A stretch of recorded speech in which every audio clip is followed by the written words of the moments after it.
अस्सलाम वालेकुम। अस्सलाम नमस्ते सत श्री अकाल। उम्मीद करता हूँ फिट होंगे, बेहतरीन होंगे, अपनी लाइफ अच्छे से एंजॉय कर रहे होंगे हम तीनों की तरह।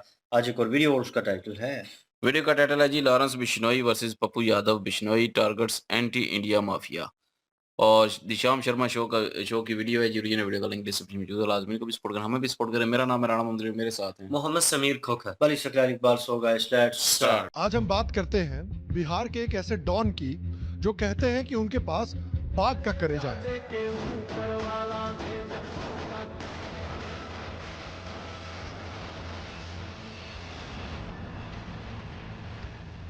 बाघ के कलेजे वाले इस डॉन ने हाल में ही लॉरेंस बिश्नोई के गैंग को 24 घंटे में खत्म करने का अल्टीमेटम दिया था। तो इसके बदले में अब बिश्नोई गैंग ने भी इनको जवाब दे दिया। इतनी है ये गलत कमेंट या कहीं किसी के खिलाफ बोलना सोच समझ के बोलना चाहिए। लेकिन फॉर सम रीजन इस धमकी के बाद बाघ के कलेजे वाले इंसान बकरी की तरह मिमिया रहे हैं। जा रहे थे जिस तरीके से मारा मैं बताने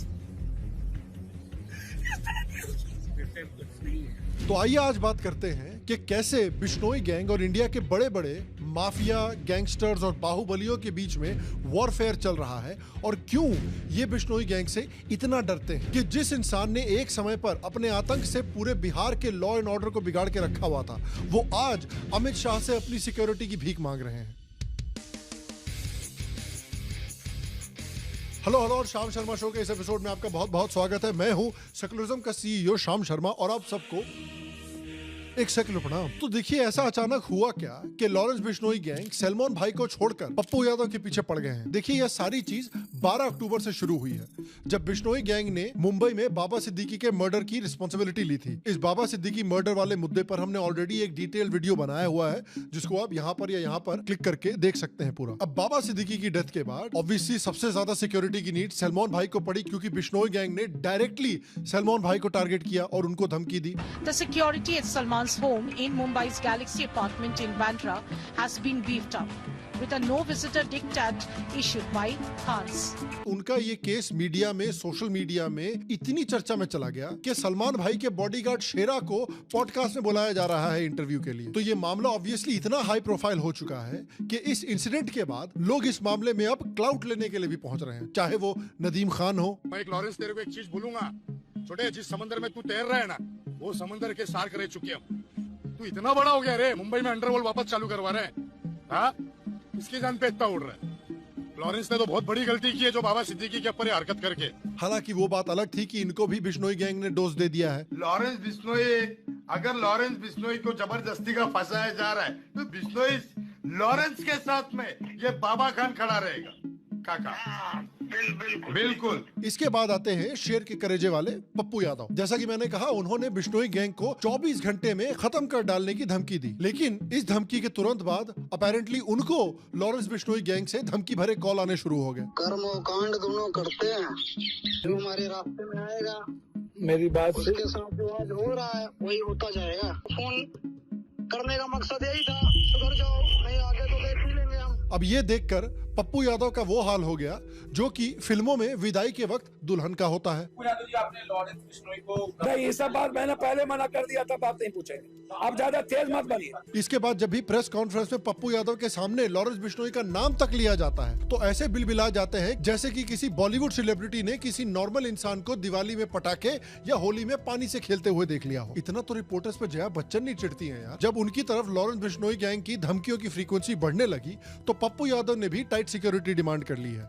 और वो भी अपने पॉलिटिकल राइवल अमित शाह से। बताइए क्या दिन आ गए हैं बाहुबलियों के। अब देखिए, हमने ऑलरेडी पिछले वीडियो में डिटेल में इस बारे में बात की है कि क्यों हम अपने शो पर लॉरेंस बिश्नोई जैसे गैंगस्टर्स को सपोर्ट नहीं करते हैं, कुछ बहुत क्लियर मॉरल और प्रैक्टिकल रीजंस की वजह से। लेकिन ऑनेस्टली मुझे पप्पू यादव के लिए कुछ खास सिंपैथी नहीं है, क्योंकि देखिए मैं भी बिहार से हूं और पप्पू यादव जैसे बाहुबलियों ने बिहार में 20 साल तक आतंक मचाया हुआ था और अनगिनत जिंदगियां बर्बाद की थी इन लोगों ने। और आयरनी आज देखिए कि ये वही पप्पू यादव हैं। आपको मैं याद दिलाता हूं कि 90s के दशक में बिहार में इस तरह के लोगों का बहुत आतंक फैला हुआ था। ये लोग रातों रात जिसको चाहे टपका दिया करते थे। इसके बावजूद इसकी गुंडागर्दी और इसके पावर का ये आलम था कि ये 6 बार सांसद भी रह चुका है। माना जाता है कि उसके ऊपर डायरेक्टली आरजेडी के चीफ और former chief minister Lalu Yadav का हाथ था। और जब भी ये अपनी कंस्टिट्यूएंसी में चुनाव लड़ता था तो वहां पर मैसिव लेवल की बूथ कैप्चरिंग की खबरें आती थी। इस आदमी के ऊपर 30 से ज्यादा संगीन क्राइम्स के केसेस हैं, इंक्लूडिंग 1998 में सीपीएम लेजिस्लेटर अजीत सरकार को पूर्णिया में दिन दहाड़े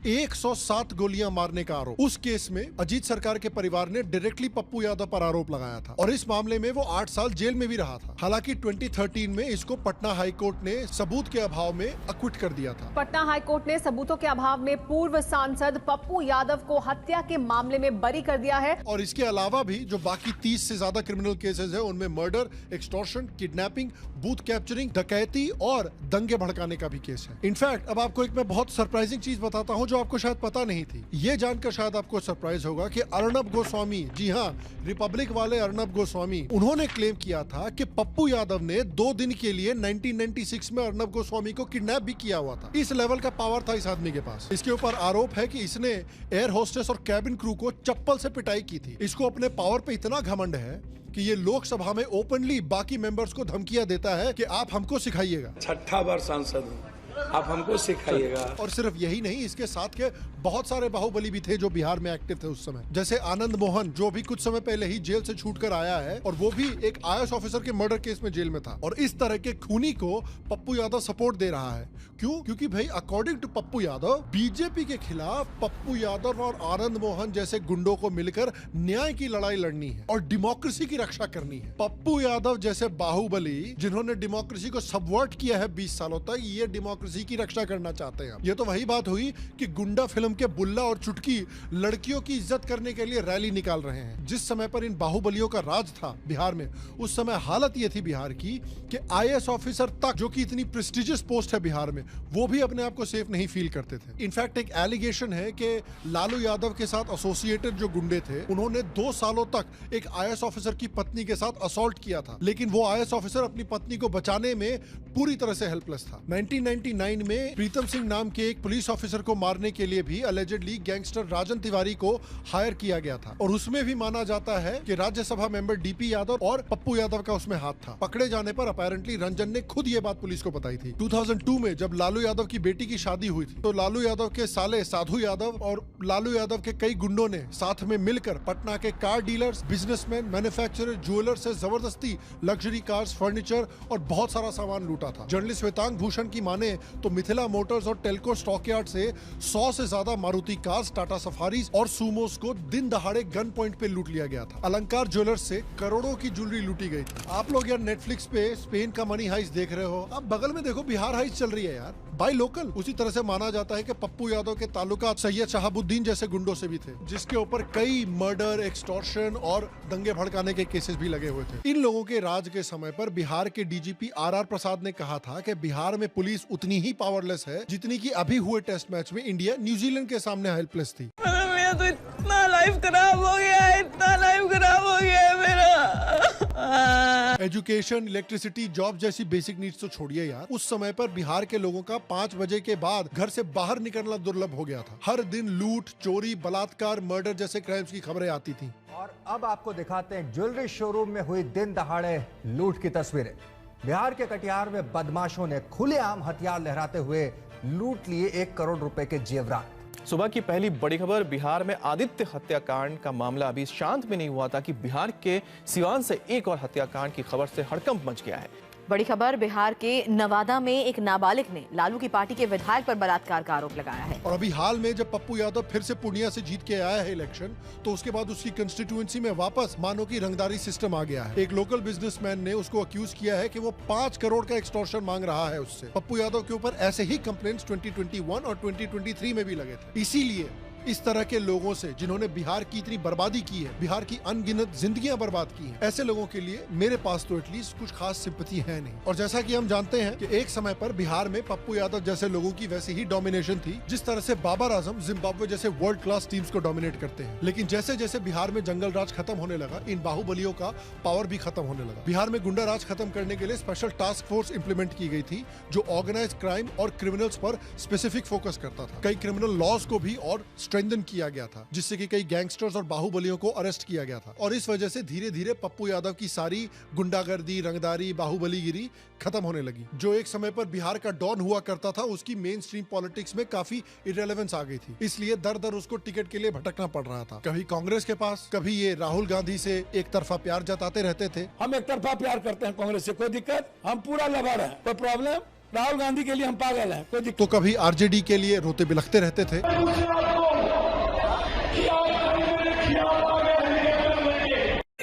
इस तरीके से में बता तो अपने आप को पॉलिटिक्स में इस आदमी ने वापस रेलेवेंस बनाने के लिए एक नया टोटका अपनाया। अब वो अपने आप को गरीबों के मसीहा की तरह पोर्ट्रे कर रहा है और इसमें इसके कई चाटुकार भी इसको सपोर्ट कर रहे हैं। बिहार में आए हुए फ्लड में उसने रेस्क्यू ऑपरेशंस में भाग लिया था। कोविड में खबर आई थी कि ये बिहार के लोगों की मदद करने की कोशिश कर रहा था, लेकिन देखिए at the end of the day ये सारी चीजें दिखावा है, क्योंकि इस तरह के लोगों की असलियत ना रह रह के बाहर निकलती रहती है। ये बहुत ही कास्टिस्ट आदमी है। मैं गिरिराज बाबू पर इसलिए नहीं बोलना पसंद करता हूँ कि वो भूमिहार समाज से है, पेट में दर्द हो जाएगा एक बार को, इसलिए मैं नहीं बोलता हूँ। और आप देखिए कि पॉलिटिक्स में रेलेवेंट रहने के लिए किस लेवल तक ये आदमी मुस्लिम वोट बैंक को अपील कर रहा है। ये तो यहाँ तक कह रहा है कि ये अपना नाम बदल लेगा अगर पूरी दुनिया एक दिन इस्लाम को कबूल नहीं कर लेती है। अपना आत्मसात कर लेंगे और अल्लाह को आप जिस दिन महसूस कर लीजिएगा पूरी दुनिया इस्लाम ना कबूल कर ले तो मेरा नाम बदल दीजिएगा। लेकिन आज यदि नहीं कबूल कर पाया है वो देन है हम सब। रेस्टलेस प्रोटेस्ट के समय पर भी ये आदमी देश को डिस्टेबलाइज करने की कोशिश कर रहा था। हर एक पॉलिटिशियंस को मुंह उठा के धमकी भी देता रहता है, चाहे योगी आदित्यनाथ हो या फिर प्राइम मिनिस्टर नरेंद्र मोदी खुद क्यों ना हो। क्या हुआ? सबको बड़ी मारा पुलिस, मुलायम सिंह बड़ी बर्बादी। ये जिस दिन मुख्यमंत्री के कुर्सी से हटा, समझे, अब हम कुछ नहीं कहेंगे। इनफैक्ट इस जनरल इलेक्शन के रिजल्ट आने के पहले ये कह चुका था कि इसकी पार्टी के जो वर्कर्स हैं ये जान दे देंगे और जान ले भी लेंगे सो कॉल्ड डेमोक्रेसी को बचाने के लिए, लोकतंत्र को बचाने के लिए।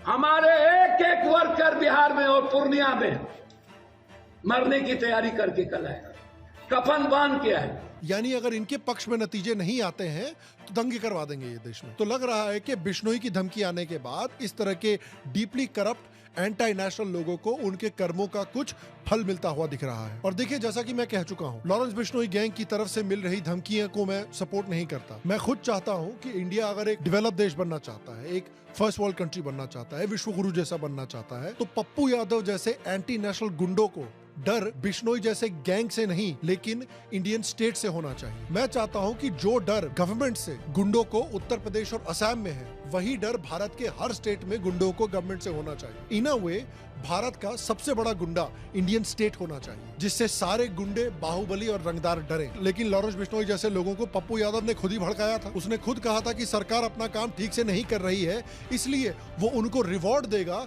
जो करप्ट ऑफिशियल्स और पॉलिटिशियंस को गोली मार देंगे। सरकार अपना काम यदि कानून नहीं करती है, ये गरीबों को लुटेरे और ये बेईमान पॉलिटिशियन और पदाधिकारी के खिलाफ, तो ये दलित और गरीब बेमूला की आत्महत्या, राइफल उठाओ और सीधा ऐसे पॉलिटिशियन जो बेमूला को समाप्त करता है, बेमूला को आत्महत्या करने पर मजबूर करता है, सीधा गोली मारने की जरूरत है ऐसे पॉलिटिशियन, ऐसे पदाधिकारी को। और अब जब लॉरेंस बिश्नोई वही काम करने की कोशिश कर रहा है तो कह रहे कि भाई मेरे से गलती हो गई, मुंह से निकल गया था, अब नहीं बोलूंगा। देखिए, depending on the type of person you are, कर्मों का फल मीठा भी हो सकता है, कड़वा भी हो सकता है। तो मैं आपसे पूछना चाहता हूँ कि आपको क्यों लगता है कि बिश्नोई गैंग आजकल इतनी चर्चा में है? आपको क्यों लगता है कि ये लोग बाबा सिद्दीकी जैसे लोग, सलमान भाई जैसे लोग और पप्पू यादव जैसे गुंडों को क्यों चुन चुन के टारगेट कर रहे हैं? क्या लगता है आपको कि बिश्नोई गैंग का असली मोटिव है?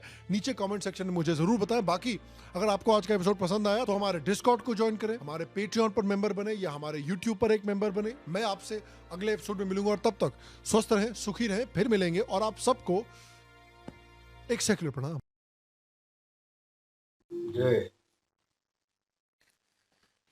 जी, बिश्नोई गैंग की अगर बात करें यार, जो बिश्नोई गैंग है उसका तरीकाकार गलत हो सकता है, लेकिन अगर उसके काम की बात करें, काम वो बिल्कुल परफेक्ट कर रहा है। जिस तरह से देश के लोगों को एक कह लें कि खतरा है, जिस तरह से ऐसे लोग जो पप्पू यादव जैसे लोग हैं जिन्होंने देश का एक अमन जो है वो खराब कर रखा है, और पूरी स्टेट में, बिहार में उन्होंने एक आतंकवाद की ना एक ऐसी शाख रखी हुई थी जिसकी जड़ें फैलती चली जा रही थी। और पूरी स्टेट का एक माहौल खराब था। दिन दहाड़े जिसको दिल करता था मार देते थे, दिन दहाड़े जिसको दिल करता उठा लेते थे। बिहार पूरा जो है वो पप्पू यादव जैसे गुंडों से तंग था और ये इतना दोगला बंदा है, अपनी वोट बैंकिंग हासिल करने के लिए कभी कॉन्फ्रेंस की तारीफें करना शुरू कर देता है, कभी मुसलमानों की तारीफें करना शुरू कर देता है, कभी बीजेपी की तारीफें करना शुरू कर देता है। जब ये सब चीजें इसको पता चला कि ये काम नहीं आ रही, इसने एक नया तरीका ढूंढा है कि अवाम को इमोशनल ब्लैकमेल करने वाला कि चलें जी ऐसा करते हैं कि अच्छा बन के दिखाते हैं। कुछ लोग होते हैं अच्छा बनते हैं लेकिन दिखावे के लिए। इसने कोविड से जो लोग मुतासिर थे उनकी मदद करना शुरू कर दी। उसके बाद और भी काफी सारे ऐसे फलाह बहबूद के काम करना शुरू कर दिए कि लोगों की रहम दिली हासिल करने के लिए कि मैं लोगों का एक हमदर्द हूँ, मैं लोगों के लिए बड़ी अच्छी सोच रखता हूँ, लोगों की जो रोजमर्रा की जिंदगी के मसाइल हैं उनके ऊपर काम करता हूँ और मैं तो बड़ा अच्छा नेता हूँ। लेकिन इस तरह के जो लोग होते हैं उनकी असलियत जो है वो वक्फन वक्फन शो होती रहती है। लॉरेंस बिश्नोई को भाई साहब खुलेआम धमकियां दे रही हैं कि हम जो है बिश्नोई गैंग को खत्म कर देंगे, ये कर देंगे, वो कर देंगे। लेकिन जब बिश्नोई गैंग की तरफ से रिएक्शन हुआ है तो फिर भाई साहब ने रोना चीखना शुरू कर दिया और अमित शाह से अपनी सिक्योरिटी के लिए अपील करना शुरू कर दिया कि मुझे सिक्योरिटी फराहम की जाए, मैं सेव नहीं हूं। तो भाई आपकी जितनी पावर है, जितनी आपकी कैपेसिटी है, उतना काम करो ना। आप हर वो कहते हैं सुराख में उंगली डालने वाला काम कर रहे हैं तो फिर आपके साथ तो यही काम होगा। जो बिश्नोई गैंग ने आपके ऊपर रिएक्शन किया है वही आपका हाल होना चाहिए। मैं कहता हूं कि बिश्नोई गैंग के साथ लाखों इख्लाफात लोगों के होंगे।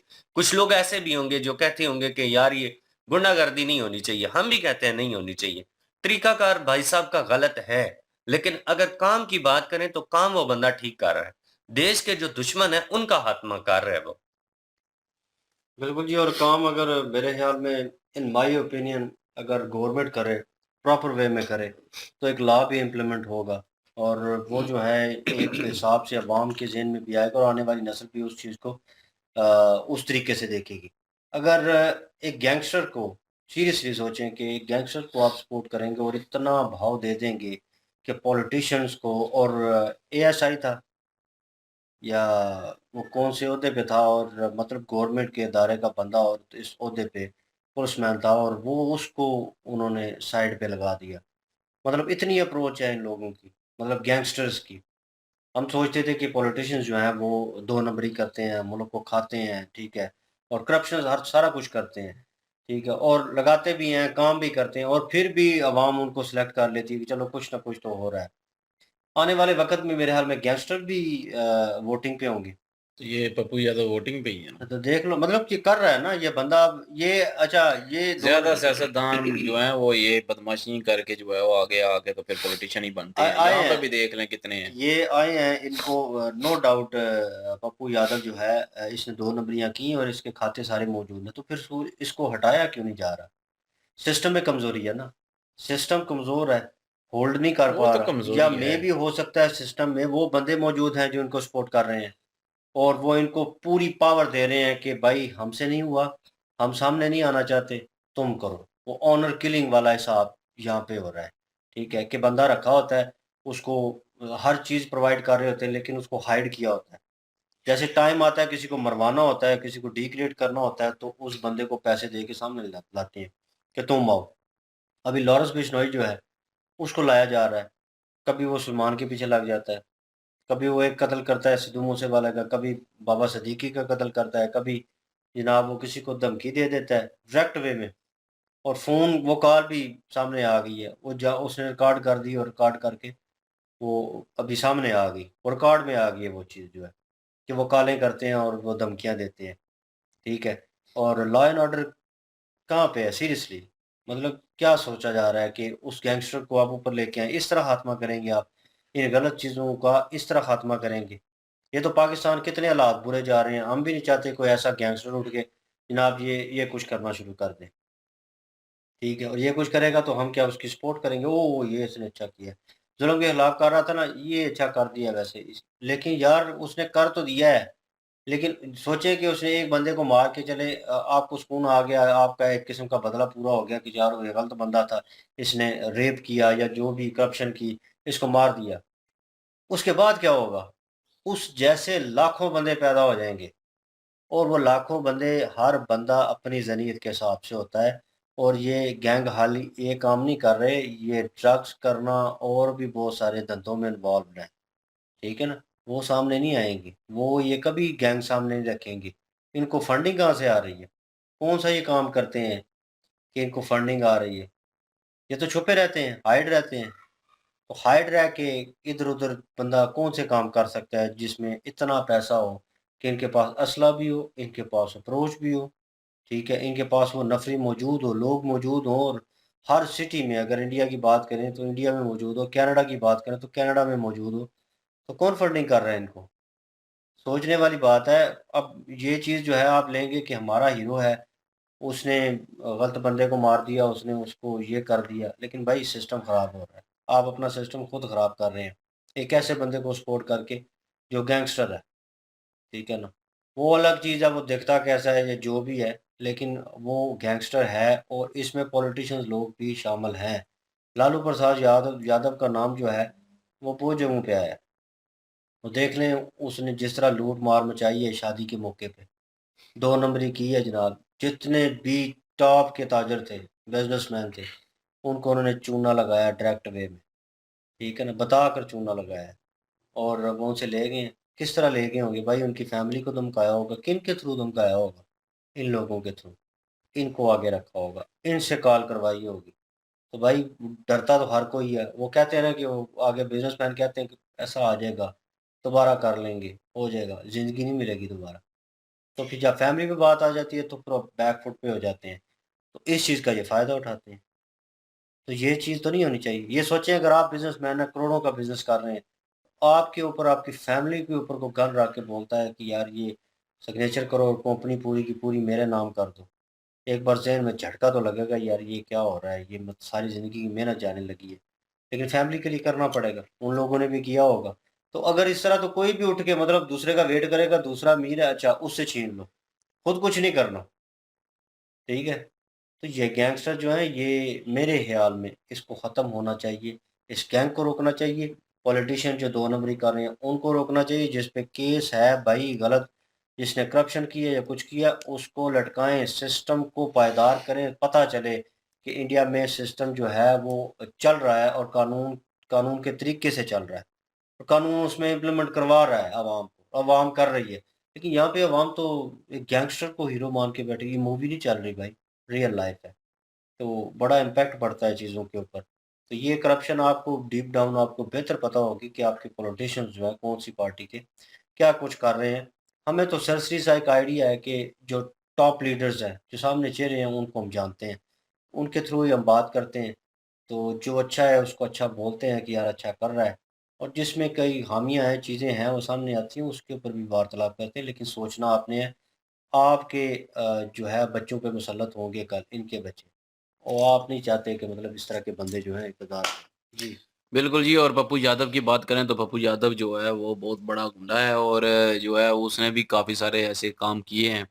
लेकिन सिस्टम उसका कुछ नहीं कर सका, हालाँकि सिस्टम में वो शामिल हो गया। और सिस्टम में ही एक गंदे बंदे शामिल हैं जिसकी वजह से सिस्टम ऐसा हो चुका है। और वैसे मैं देखूँ तो बिश्नोई जैसे बंदों की ज़रूरत है, जो इस सिस्टम को सीधा करें पहले आके। और सिस्टम ये जितने भी ये गंद है इसको ख़त्म करें। ये पप्पू यादव हो गया, दूसरे जितने भी हो गए, अपना वो और क्या नाम उन्होंने लिया था, 1-2 मारा भी गया था बीच में, मोहन और दूसरा शहाबुद्दीन। तो ये सारे जो हैं वो इनको ख़त्म होना चाहिए और एक जो कह लें कि साफ़ एरा हो, साफ़ जगह हो, तभी जाके जो है वो ये सिस्टम ठीक होगा। लेकिन सिस्टम में ये खुद दाखिल है तो सिस्टम कैसे ठीक होगा, आप ही बताएँ? सिस्टम में जब पप्पू यादव जैसे लोग हों, जो कि जमातों के ज़रिए से जो है वो इलेक्शन लड़ रहे हैं और इनको जो है जिताया जा रहा है और दूसरे नंबर पे सिस्टम में ये आए हुए हैं, तो सिस्टम तो नहीं ठीक होगा ना। तो सिस्टम को जो है वो ठीक करने के लिए पहले ये गंद मकाना पड़ेगा और बिश्नोई जैसे गैंग की ज़रूरत है। लेकिन ये है कि अगर वो कोई गलत काम करेगा, कुछ भी गलत करेगा तो उसको सपोर्ट नहीं करनी। हाँ, लेकिन ये सिस्टम को करना चाहिए था, जैसे कि श्याम शर्मा ने भी कहा कि सिस्टम जो है वो पावरफुल होता है, सिस्टम में गुंडा होता है और ये गुंडे उससे डर रहे होते। तब जो है और ज़्यादा मज़ा आता। और मैं भी यही कहता हूँ कि सिस्टम जो है वो बेहतर हो, सिस्टम में इतनी पावर हो कि इन गुंडों को लगाम डाल सके। ये जितने भी हैं, क्या नाम है इसका, पप्पू यादव हो गए और भी जितने भी हैं, और दाऊद इब्राहिम हो गया, उसके अलावा जो है वो शहाबुद्दीन की बात कर रहे थे, और इनको जो है वो लगाम डाल सके। लेकिन सिस्टम वाक़ई कमज़ोर हो चुका है। सिस्टम में इतनी ताकत नहीं है। सिस्टम में ही गंदे अंडे भरे पड़े हैं, जिसकी वज़ह से जो है सिस्टम नकारा हो चुका है। तो जो है वो फिर जो दूसरों को जो है मार रहे हैं, रेप कर रहे हैं उनका, और वो जो आईएएस की जो ऑफ़िसर था, जो उसकी बीवी के साथ 2 साल जो है वो ज़्यादती करते रहे और कुछ नहीं कर पाया। तो फिर ऐसे सिस्टम देख लें, कितना सिस्टम फिर ख़राब है। तो फिर जो है वो हर किसी को हथियार उठाने पड़ते हैं फिर। तो बिश्नोई जैसे बंदों की ज़रूरत फिर पड़ती है कि जो कि मुल्क के लिए कुछ काम कर सके। हाँ, अगर एंटी नेशनल होगा तो फिर जो है वो मसला करेगा, फिर वो भी हो सकता है। वही बात, एक बात और भी है कि अगर वो सब ये गुंडे जितने भी हैं सबको ख़त्म कर देता है बिश्नोई गैंग, तो उसके बाद खुद होल्ड बिश्नोई कर गैंग लेगा, क्या करेगा? उसके बाद फिर वो खुद होल्ड करेगा होल्ड और कर फिर जो लेगा, है वो सिस्टम फिर खुद का चलाएगा। तो वो भी गलत हो जाएगा ना। इसलिए तो कह रहा हूँ कि सिस्टम को इतनी ताकत तो होनी चाहिए कि सिस्टम इन सब को कंट्रोल कर सके। लेकिन ये है कि अगर मुवाज़ना किया जाए, अगर जो है कंपैरिज़न किया जाए बाकी गुंडों से और बिश्नोई गैंग से, तो बिश्नोई गैंग उनसे बेहतर है। ये मैं कहूँगा, उनसे बेहतर है। लेकिन ये है कि उसको इस तरह नहीं पेश करना चाहिए कि सब गुंडे खत्म हो जाएँ तो फिर उनका राज शुरू हो जाए। तो मतलब रहा तो गुंडा ही राज ना फिर। तो लेकिन ये है कि उनसे बेहतर है बिश्नोई गैंग। बहरहाल जी वीडियो आपके सामने है, ओपिनियन भी आपके सामने है और कमेंट सेक्शन भी आपके सामने है, तो राय देना मत भूलिएगा। इनके ओरिजिनल वीडियो की लिंक और हमारे दूसरे चैनल की लिंक डिस्क्रिप्शन में मौजूद होगी, विजिट करें, सपोर्ट करें। इंशाल्लाह मिलते हैं नेक्स्ट वीडियो में। अपना ख्याल रखिएगा, तो हमें याद रखिएगा। तब तक के लिए अल्लाह अल्लाह हाफिज़, हाफ़िज़, पीस। पीस।